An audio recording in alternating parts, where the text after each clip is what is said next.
요한계시록 14장을 보겠습니다. 1절에서 5절, 14절에서 20절을 읽도록 하겠습니다.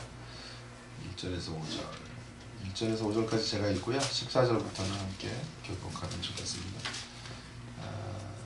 제가 1절에서 5절을 읽습니다.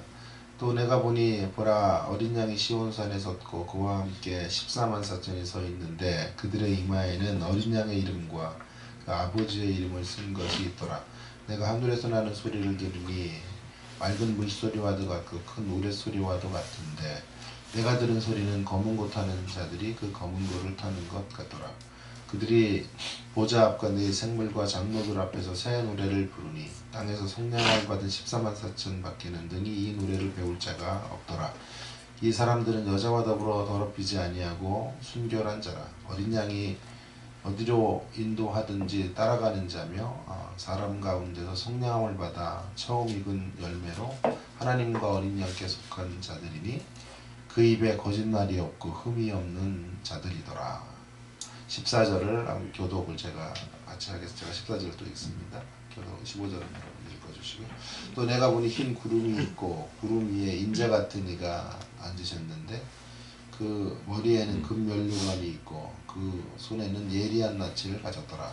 또 다른 천사가 성전으로부터 나와 구름 위에 앉은 이를 향하여 큰 음성으로 외쳐 이르되 당신의 낯을 들어 거두소서. 땅의 곡식이 다 익어 거둘 때가 이르렀음이니이다. 구름 위에 앉으신 이가 낯을 땅에 휘두르매 땅의 곡식이 거두어지니라. 또 다른 천사가 하늘에 있는 성전에서 나오는데 역시 예리한 낯을 가졌더라. 또 불을 다스리는 다른 천사가 제단으로부터 나와 예리한 낯 가진 자를 향하여 큰 음성으로 불러 이르되 내 예리한 낯을 휘둘러 땅에 포도송이를 거두라. 그 포도가 익었느니라 하더라. 천사가 낯을 땅에 들러 땅에 포도를 거두어 하나님의 진노의 큰 포도를 들여주는데 20절 성 밖에 그 틀이 밟히니 그 뜰에서 피가 나서 말굴레까지 닿았고 1600 스타디온에 퍼졌더라. 아멘. 오늘도 좋은 컬러 프린터로 이렇게 뽑아주시니까 좀 다르죠? 지난번에 봤던 그림 공부부터 좀 잠깐 하고요. 가도록 하겠습니다. 장로님께 감사를 드리고요. 이따가 500원씩 내시기를 바랍니다. 이제 제 수업에 왔던 이제 학생 한 분이 그렸어요. 그래서 그림을 전공을 했었는데 한참 쉬었다가 생각나는 바가 있어서 그렸다 그래요. 알파와 오메가인데요. 이 안에 이제 다 처음과 끝이신 하나님, 우리 주님, 하나님도 처음과 끝이시고 예수님 처음과 끝이시죠. 근데 이제 그 알파 쪽에 이제 시작점에 보면 그 7개의 촛대가 있고, 그러니까 7교회의 모습. 7촛대는 뭐 아시는 것처럼 목사님들이죠. 주의 종들이고 7개의 교회가 있어요. 그리고 보좌가 있으니까 보좌가 이제 4장과 5장이 되겠습니다. 그리고 이쪽에 이제 1장부터 이제 5장까지의 연결은 그렇게 되겠고요. 두루마리 책을 펼자가 없었는데 일찍 죽임을 당한 어린 양께서 두루마리 책을 펴시게 되는 거죠. 그래서 거기 예수님의 손에 이제 핏자국이 있고 어린 양의 그림도 있고 원래는 좀 사자 그림도 하나 있으면 좋은데 아마 이 그림이 너무 컴팩 이렇게 안에 조그만 데다가 이렇게 놓기가 그랬던 것 같아요. 그래서 이제 말 탄 자들이 나타나서 7 인의 재앙이 있고 그 다음에 이렇게 위에 불이 올라가잖아요. 나팔 재앙의 가운데 있는 게 노란색의 나팔 재앙. 그 다음에 이쪽에 이제 대접의 재앙들이 이제 펼쳐지게 되고 천사들이 나타나서 대접 재앙을 일으키. 그 중간에 이제 뭐가 있냐면 손으로 보호하시는 하나님 14만 4천을 보호해 주시는 7장의 이야기. 그 다음에 이쪽에 나팔장 옆에 보면 이렇게 액자 사진과 같은 여기 두 사람의 그림이 그려져 있잖아요. 그것이 이제 두 증인의 이야기 10장과 11장. 밑에 이제 방패가 있죠. 우리가 지금 다루는 장에 12장부터 14장에 교회의 전투, 싸우니까 전투가 벌어지지 않겠어요? 그래서 이루어지고 그러면 이제 그게 전부 인, 나팔, 대접장 사이에 세 가지가 있고 제가 이제 밑에 분모로 이 교회 전투를 놔뒀으니까 이 사람도 이제 제 수업에 따라서 이렇게 그림을 그린 거죠. 그러니까 다 이게 수업의 반성이라고 할 수 있겠죠. 리프렉션이라고 할 수 있겠죠.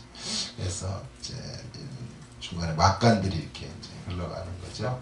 손 보호해 주시는 것, 증인, 교회의 전투,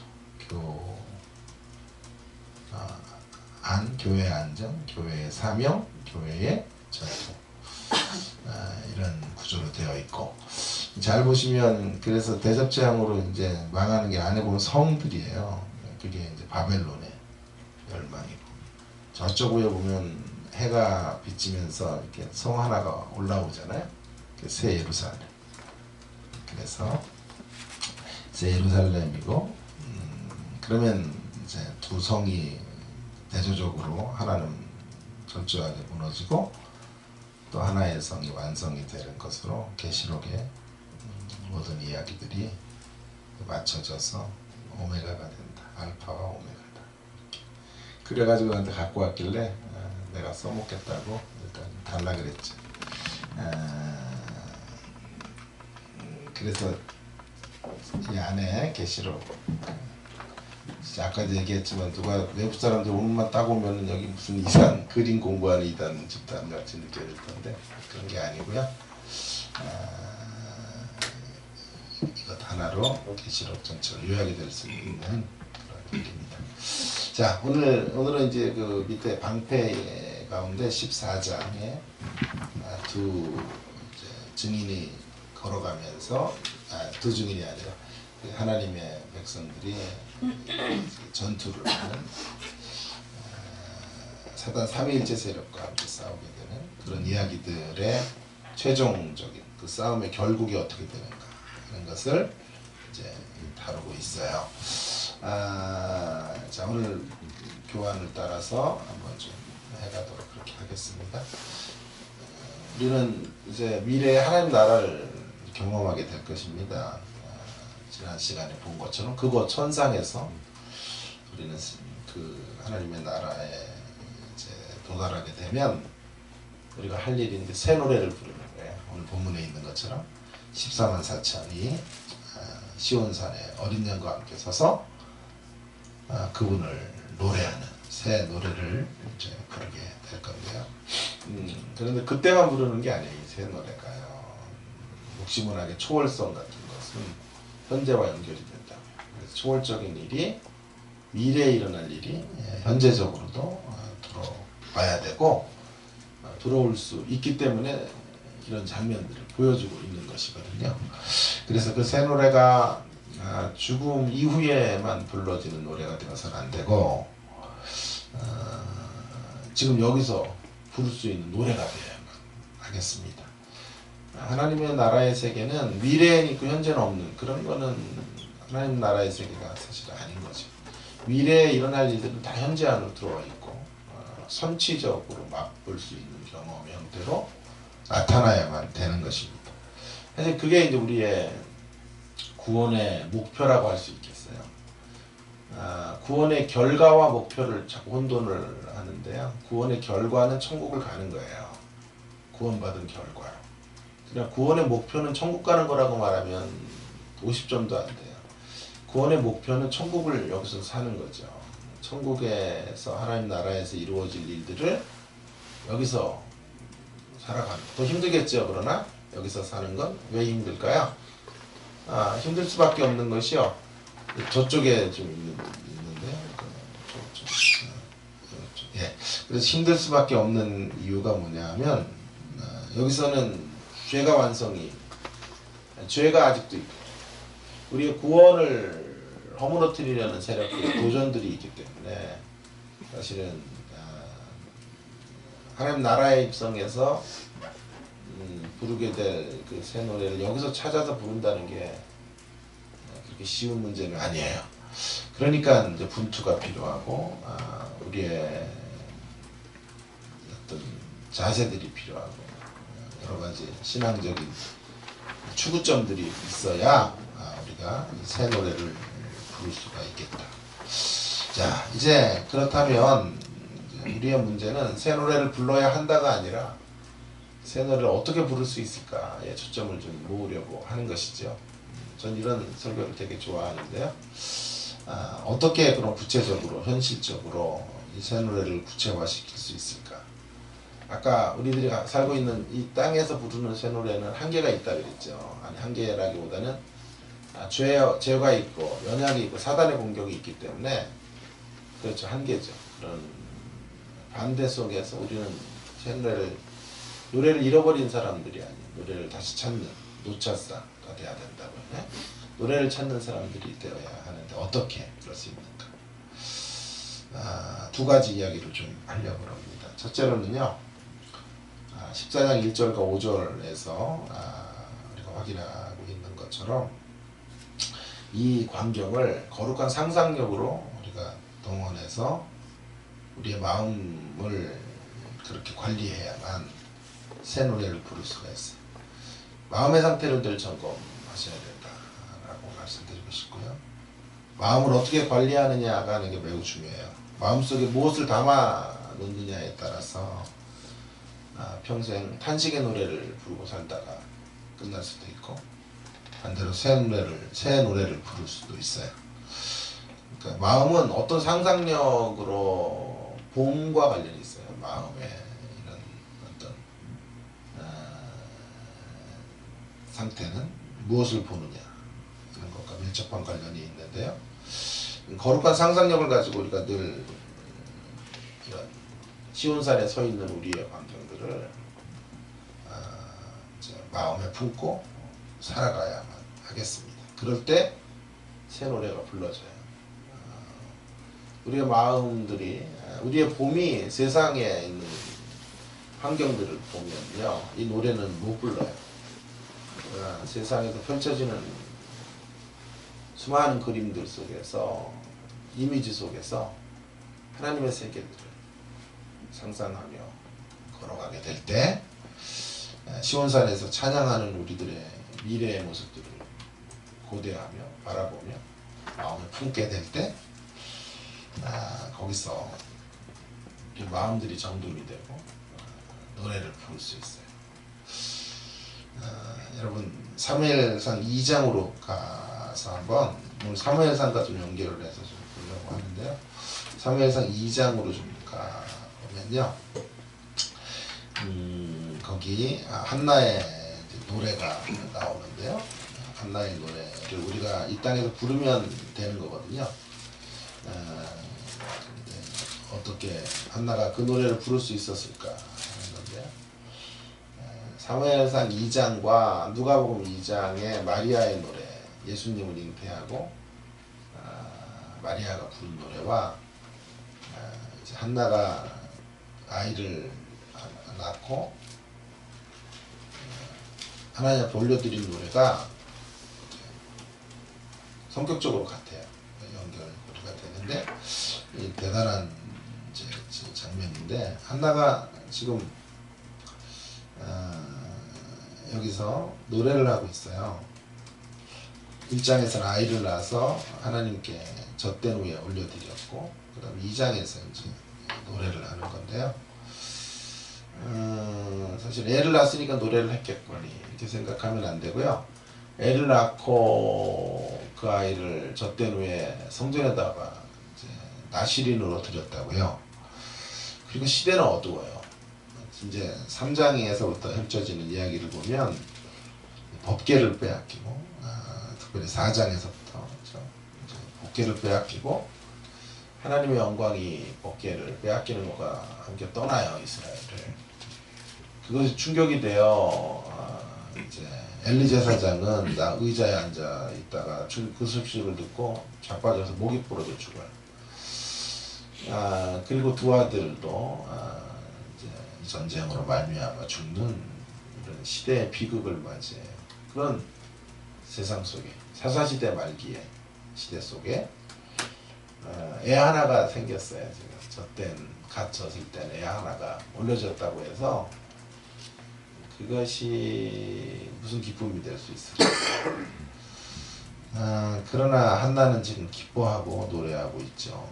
2장 1절에 내 마음이 여호와로 말미암아 즐거워하며 내 뿔이 여호와로 말미암아 높아졌으며 내 입이 내 원수들을 향하여 크게 흘렸으니 이는 내가 주의 구원으로 말미암아 기뻐함이니이다. 기도를 하면서 이건 사실은 기도와 함께 노래죠. 네? 내가 노래합니다. 내가 찬송합니다. 내가 기뻐합니다. 라고 말하며 이렇게 자기를 되돌아봐요. 과거에 자기 비천한 자리에 있던 자기를 새롭게 건져주시고 진토에서 건지시고 수치당하는 자의 자리에서 건져주시는 그런 역사의 하나님, 어떤 반전의 하나님, 역전의 드라마를 펼쳐주시는 하나님을 노래한다. 6절 같은 데 보세요. 죽이기도 하고 살리기도 하시고 수월에 내리기도 하시고 거기서 올리기도 하시는 7절이 이제 핵심인데요. 여호와께서는 가난하게도 하시고 부하게도 하시며 낮추시기도 하시고 높이시기도 하시는구나. 8절이 중요하죠. 가난한 자를 진토에서 일으키시고 반전이죠. 가난한 자들은 가난하게 살다 끝나야 되는데 하나님이 개입하시는 자리에서 그 진토에서 일으키시고 빈궁한 자를 거름더미에서 올리사 귀족들과 함께 하시고 영광의 자리를 차지하게 하시는도다. 그러면서 자신의 과거를 회고적으로 바라보며 현재까지 하나님의 개입하심으로 위대한 역전이 펼쳐진 것을 노래한다. 그것 때문에 노래할 수 있었어요. 자, 근데 그것뿐만이 아니라 더 나아가 보면요. 한나가 이렇게 감격의 노래. 이 노래가 이제 아까 말씀드렸지만 마리아 누가를 썼던 누가복음을 썼던 누가가 이 노래가 그렇게 인상적이었죠. 그래서 마리아의 노래를 또 연결을 하고 있는데요. 근데 이야기가 이렇게 회고적으로만 가는 게 아니고요. 더 나아가고 있어요. 10절에 보십시오. 10절에 궁극적으로는 어디로 가냐면 이렇게 가요. 여호와를 대적하는 자는 산산이 깨어질 것이라. 하늘에서 우레로 그들을 치시리로다. 여호와께서 땅끝까지 심판을 내리시고 자기 왕에게 힘을 주시며 자기의 기름 부음 받은 자의 뿔을 높이시리로다. 거기 중요한 것이 기름 부음 받은 자의 뿔. 기름 부음 받은 자는 아직 나타나질 않았어요. 그죠? 기름 부음을 받는 자는 누구일까요? 가깝게는 다윗이겠죠. 더 멀리는 그리스도일 거예요. 그죠? 기름 부음 받은 자. 그러니 한나가 지금 기도하며 기도 속에서 찬송하고 노래할 수 있었던 이유는 자신을 이제 진토에서 건지신 자신을 비극의 자리에서 건져주신 하나님 때문일 뿐만이 아니라 더 나아가서 어디로 갑니까? 미래를 바라보는 거죠. 상상력이죠. 하나님의 세계를 바라보고 앞으로 펼쳐지게 될 일들 속에 가장 중요한 것이 뭐냐면 기름 부음 받은 자가 나타날 거예요. 앞으로 펼쳐질 일들 속에는요 희노애락이 다 있어요. 어려움과 위기와 곤란함의 환경도 펼쳐지게 될 거지만 그런 게 별로 중요하지 않아요. 앞으로 일어날 일들의 가장 큰 핵심은 한나가 볼 때 기름 부음 받은 자가 나타나게 되는 거. 그거 하나만 상상하면 그 걸음으로 걸어가는 과정에서 펼쳐지는 그 어떤 어려움도 위험도 시련도 중요한 것이 아니에요. 그것 하나. 제일 중요한 게 뭐죠? 기름 부음 받은 자이신 우리 주님을 바라보게 되는 것으로 노래할 수 있단 말이에요. 자, 이 아이가 커서 지금 한나가 낳은 아이가 커서 대안이 될 때까지, 희망이 될 때까지 시간이 얼마나 많이 걸리겠어요. 그리고 그 과정에서 얼마나 많은 어려움들이 있겠어요. 그러나 그런 것들은 별로 중요하지 않아요. 그녀의 마음이 기름 부음 받은 자에 대한 상상력으로 꽂히니까요, 찬송이 만들어지는 거예요. 그죠? 그렇게 새 노래가 만들어진 거죠. 우리의 구원을 리프렉션하는 것으로, 또 하나님의 역사들 앞에 일어나게 될 것을 상상해가는 것으로. 그래서 그 하나님의 복음을 어떤 사람이 이렇게 forward back, 그러니까 forward는 앞에서 일어날 거잖아요. forward back, 그러니까 forward 앞으로 일어날 것들을 우리는 뒤로 가지고 오는 거예요. 앞으로 일어날 게 뭐죠? 14장으로 말하면 시온산에 어린 양이 섰고, 저와 여러분이 그 어린 양에 쓰신 시온산에 같이 서서 그분을 찬양하는 게 forward잖아요. 앞으로 일어날 것들을 back, 뒤로 가지고, 우리가 있는 자리로 가지고 와서 노래하는 거죠. 근데 그것이 한나가 이미 그 노래를 우리 가운데 보여주고 있는 거잖아요. 그죠? 네? 한나가 그 노래를 이미 하고 있는 거예요. 포워드에서. 아직도 다윗이 일어나려면 한참 시간이 걸렸고, 한나가 다윗 왕국을 봤을지 안 봤을지도 잘 모르겠어요. 얼마나 살았는지 성경은 말하지 않으니까.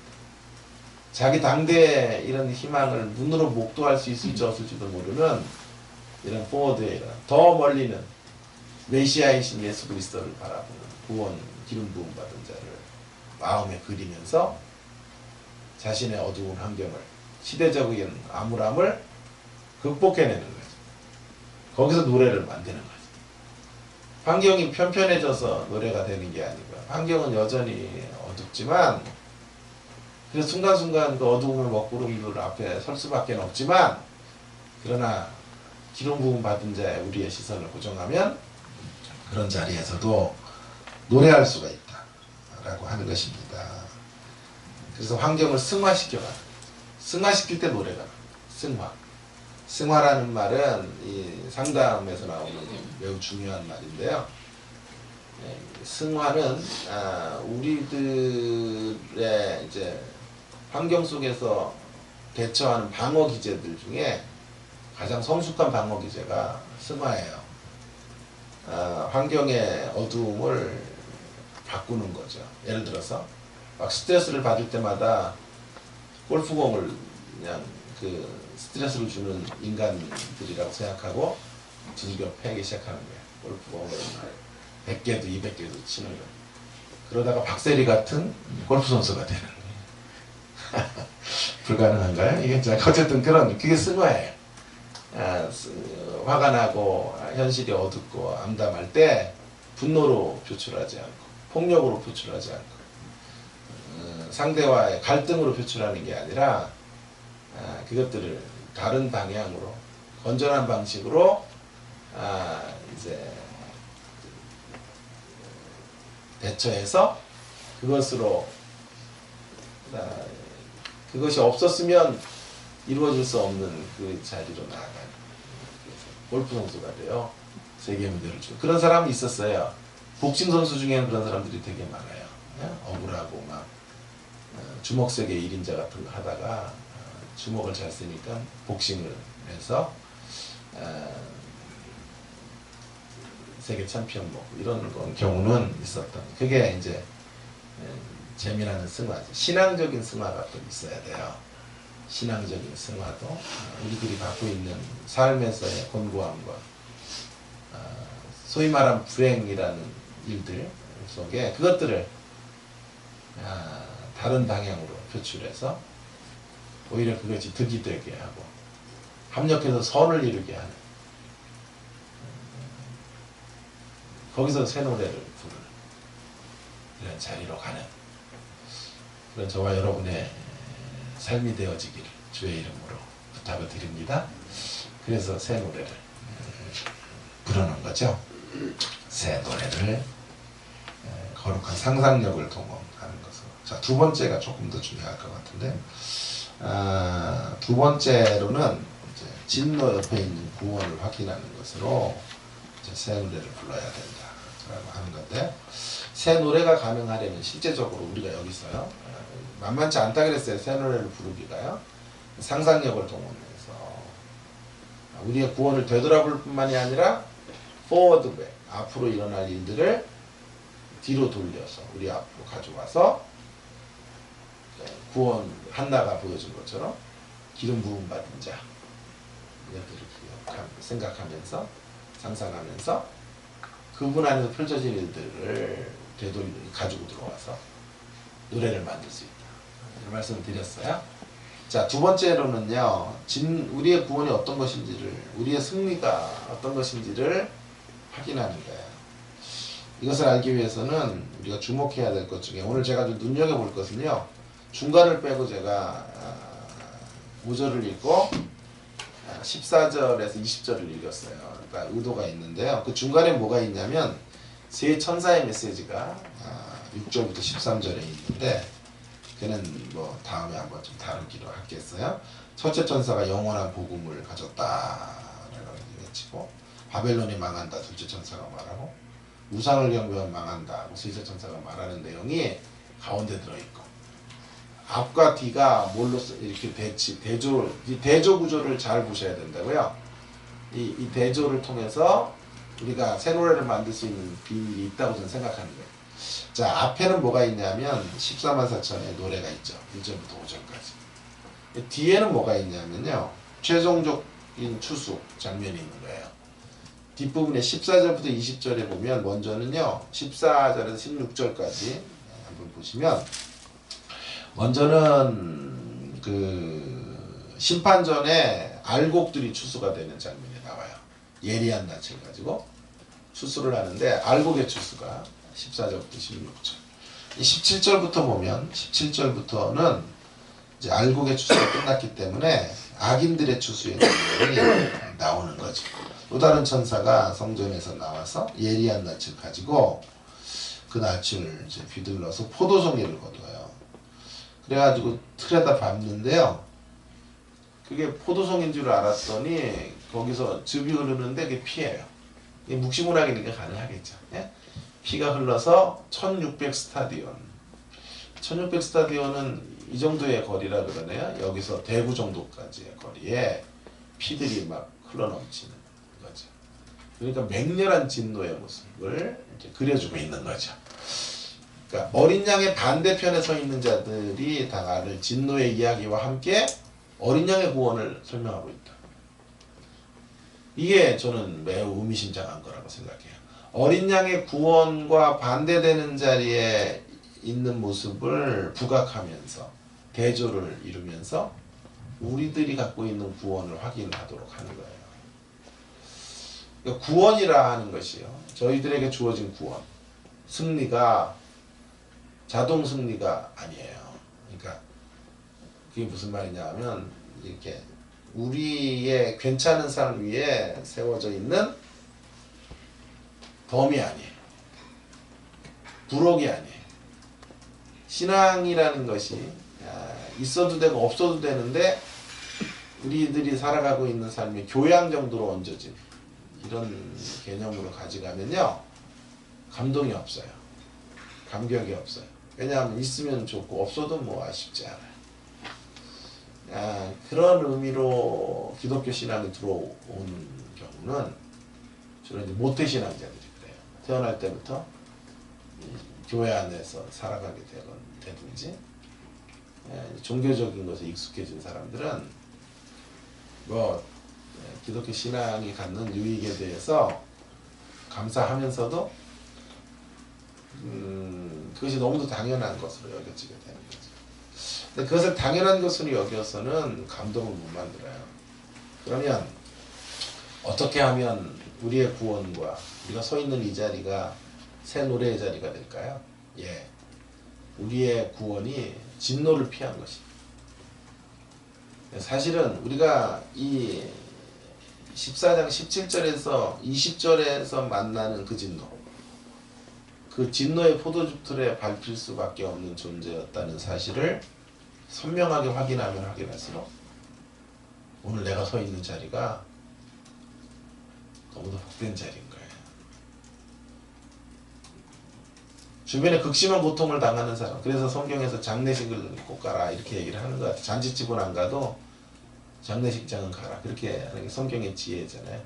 왜냐하면 극심한 어려움을 당한 사람들을 만나면서 내가 서 있는 자리가 참 귀한 자리구나, 행복한 자리구나 하는 것을 알게 되기 때문이죠.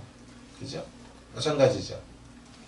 진노받아 마땅한 존재들이라는 사실들을 선명하게 날마다 확인하면 할수록 내가 이 진노의 포도주 틀에 밟혀서 그렇게 심판의 대상자였던 존재라는 것을 확인하면 할수록 오늘 내가 서 있는 이 구원의 자리가 참 귀한 자리예요. 얼마나 다행스럽고 얼마나 복된 자리로 내가 옮겨져 왔는지 하는 것을 생각하게 되죠. 그러면 그 자리에서 노래가 터져요. 감사합니다. 이 복을 허락해 주셔서 고맙습니다. 다른 것 다 부족해도 저 이 복 하나 갖고도 하나님 평생 목매일 수 있습니다. 하나님을 노래할 수 있습니다. 이 자리로 나아가게 되는 것이죠. 그래서 제가 보기에는 의도적으로 앞부분에는 구원을, 뒷부분에는 심판을 배치하면서 대조의 방식으로 우리의 구원을 이 심판을 피한 자리에서 펼쳐지는 구원이었다는 것을 확인시켜가는 것이 아닌가, 이렇게 저는 성경을 보고 있는 것이죠. 이를 위해서 그러면 우리는 구체적으로 어떻게 해야 될까요? 예, 이것을 위해서 제가 한 번도 말씀을 드린 것 같은데 만약에라는 가정법을 사용해서 살아야 된다. 그렇기 때문에 이제 만약에라는 가정법을 쓰자라는 것이 저의 처방이에요. 만약에 말이야. 노래도 있어요. 만약에 말이야. 만약에 말이야 라는 것을 늘 되뇌이면서 하셔야 돼요. 만약에 내가 주님을 만났다면 어떻게 살았을까? 그런 생각을 하면 아찔하지 않아요? 그죠? 만약에 내가 저 아프리카에 태어났으면 어떻게 됐을까? 그럼 아찔하지 않아요? 만약에 내가 어느 중환자를 바라보면 내가 이런 자리에 있었다면 어떻게 되었을까? 이런 생각을 하면 오늘 그 만약에라는 장치를 통해 실제로 우리가 그런 상황을 가서 거기서 그 상황을 맞이하기 너무 힘드니까요. 우리에게 주신 이 살만한 자리에서 만약에 라는 가정들을 펼쳐가면서 살아가는 게 지혜로운 모습이에요. 그러면 감동이 밀려와요. 내가 지금 살고 있는 이 현실이 얼마나 감동인지 하는 것을 이제 알게 되는 거죠. 우리는 진노의 대상이었던 자들이었습니다. 그런 인생들에게 주어진 은혜가 어떤 것인지를 진노 없이 구원을 받은 것으로 생각하면 안 되고, 진노를 대가를 지불하신 분이 있었고, 우리가 대가를 지불해야 될 자리에 그 대가를 지불하신 분으로 진노의 자리에서 건져짐을 받은 자리로 들어왔다. 우리가 서 있는 자리가 그 자리다라고 하는 이 치열한 뒤안길에 있었던 희생의 이야기들을 함께 기억하면서 우리의 구원을 생각할 때 정말 감동스러운 거예요. 주님의 은혜가 아니었으면 어찌 되었을지를 생각하면서 우리는 감동을 만들 수 있어요. 평생 감동할 수 있어요. 아까 다시 사무엘상으로 한번 잠깐 갔다가 이제 설교를 좀 마무리하려고 하는데, 다시 사무엘상 9장으로 한번 가면요.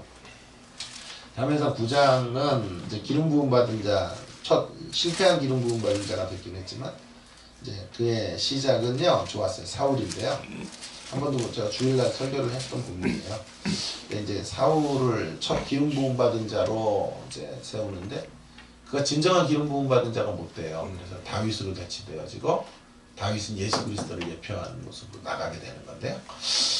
그런데 놀랍게도요, 이 기름 부음 받은 자를 선택하실 때, 그러나 사울의 초창기는 되게 좋았거든요. 근데 그를 선택하실 때 어떤 지파에서 선택하느냐가 되게 중요한데요. 1절에 보면 베냐민 지파 기스라 이름하는 유력한 사람의 아들로 사울이 소개되고 있죠. 저랑도 이 기스랑은 관련이 많아요. 왜냐하면 제 별명이 기스였거든요. 이렇게 눈이 작아서 기스나잖아요. 그래서 기스다. 그래서 지금 남달라요. 제가 이 기스는 내가 또 여기 성경에도 기록이 되네. 이렇게 자 썰렁합니다. 자 그래서 근데 이제 그 베냐민 사람 기스. 근데 9장을 잘 읽어보면요. 사울을 그냥 소개를 하지 않고요. 전부 베냐민 땅에서 온 누구? 베냐민이라는 단어를 계속 연결을 하고 있어요. 근데 이 베냐민 지파에서 첫 번째 왕이 나왔다는 게 왜 특기할 만한 일이냐면 우리 이제 사사기를 여러분들과 함께 오랫동안 새벽에 묵상을 했었잖아요. 사사기 마지막에 보면 이런 장면이 나오잖아요. 레위인이 첩을 얻어가지고 그 첩이 아마 싸움을 하고 친정에 가 있었던 것 같죠. 레위인이 가서 첩을 데리고 오는데 어둑어둑해졌을 때 이제 베냐민 지파가 있는 지파들이 사는 기브온 땅에 거하게 되죠. 그때 이제 그 상관을 하겠다라고 불량배들이 들어와요. 그래서 이제 그 레위인을 내놓으라 그러니까 동성 간에 상관을 하려고 하니까 그 대안으로 이제 첩을 내줬죠. 근데 그 다음날 보니까 그 첩이 죽었어요. 문고리를 잡고. 밤새 고통을 당하다가. 그래서 12토막으로 시신을 유기해서 지파에게 보내죠. 그죠? 그래서 이제 싸움이 벌어져요. 베냐민 사람들에게 니들 그 불량배들 내놔. 그랬더니 안 내놓겠다고 한 거죠. 싸움이 벌어져서 근데 어떻게 되냐 하면 베냐민 지파가요 600명의 남자 장정을 밟고 다 죽어요. 초토화가 된 거지. 지파 하나가 멸절된 거예요. 지금 사울 왕이 들어올 때까지가 사사시대 말이에요. 그러니까 베냐민 지파는 그 당대에는요 가장 수치스러운 지파, 가장 하나님의 저주를 받아 회역한 지파의 대명사라. 그런데 놀랍게도 하나님의 은혜가 이스라엘의 첫 번째 왕을 베냐민 지파로 삼은 거예요. 그래서 이렇게 고백하는 거예요. 사울이요. 9장 21절에 9장 21절에 사울이 이렇게 말해요. 사울이 대답하여 이르되 나는 이스라엘 지파의 가장 작은 지파 베냐민 사람이 아닙니까? 또 나의 가족은 베냐민 지파 모든 가족 중에서 가장 미약하지 아니하나이까? 당신이 어찌하여 내게 이같이 말씀하시나이까? 너가 왕이 돼야 된다. 이스라엘이 고대하는 진정한 왕이 너다. 그러니까 감동하잖아요. 이스라엘 지파 중에 끝이고 지금 아시잖아요. 베냐민 지파가 어떤 지파인지. 어떻게 이런 지파에서 통치자가 나올 수 있다면 왕이 나올 수 있는 그 중에서도 저는 끝물이고 그 중에서도 끝물 중에도 끝물이고 미약한 자 거기서 감동하는 거지. 그러니까 자신의 지파가 어떤 지파인지를 어떤 비극적 자리에 있다가 지금 이 자리를 건너온 것을 알고 있으니까 새 노래가 만들어지는 거예요. 여기서 하나님의 성호를 찬양하게 되는 거예요. 사울이요 9장 21절의 이 고백을 평생 갖고 있었으면 성금이 되는 건데 시간이 지날수록 이 고백이 엷어져요. 이 고백의 자리로 나가지를 못해요. 그래서 어떻게 되면서 타락하냐면요, 자기가 왕이 된 게 당연하다는 자리로 가는 거죠. 당연병이 걸린 거예요. 당연병. 당연한 게 아니잖아요. 아니었다고 자기도 고백했잖아요. 이 이스라엘의 가장 초라한 집, 그것도 사사기를 배경으로 한다면 완전히 멸절했던 지파. 그래서 간신히 은혜 가운데 살아난 지파 속에 어떻게 그 중에서도 가장 미약한 자를 사랑하십니까? 이 고백으로 살았어야 되거든요. 어디서 건너온 자인지를 자기가 확인하고 자신의 과거와 현재를 비교하면서 자신이 서 있는 이 왕으로의 임명이 어떤 자리인지를, 어떤 은총인지를 알고 들 생각했을 때 새 노래가 불러지게 되는 겁니다. 그것을 망각하는 것으로 새 노래를 부르지 못했어요. 여러분, 우리의 타락은 죄를 짓는 거지만요, 타락의 시작은요, 새 노래가 중단되는 것에서부터 시작돼요. 감사가 사라지는 것에서부터 새 노래를 못 불러요. 그러면서 당연병으로 내가 병들어가면 그 끝자락에서 죄를 짓는 거예요. 우리의 마음들을 단속하셔야 돼요. 우리는 지금 새 노래를 가지고 있는, 환경을 보면 새 노래가 없다고요? 예. 그래도 우리는 진노를 피한 사람들이잖아요. 진노의 포도즙들에 밟힐 수밖에 없었던 사람. 주님의 은혜 아니면 여기 건너올 수 없었던 이 복된 자리에 와 있지 않아요. 늘 우리가 그런 것들을 기억하면서 우리의 구원이 어떤 뒤안길에 어떤 고귀한 희생 속에서 오늘 우리의 구원의 자리가 이렇게 펼쳐지게 되었는지를 늘 생각하고, 구원의 대드라마들이 어떻게 연출될 수 있었는지를 다시 한번 상기해 가는 것을 통해서 우리의 과거와 우리 현재를 비교해 가는 것을 통해서 우리는 새 노래를 만들어야 돼요. 삶은 힘들고 어려워도 우리의 입에서는 찬송이 터져야 돼요.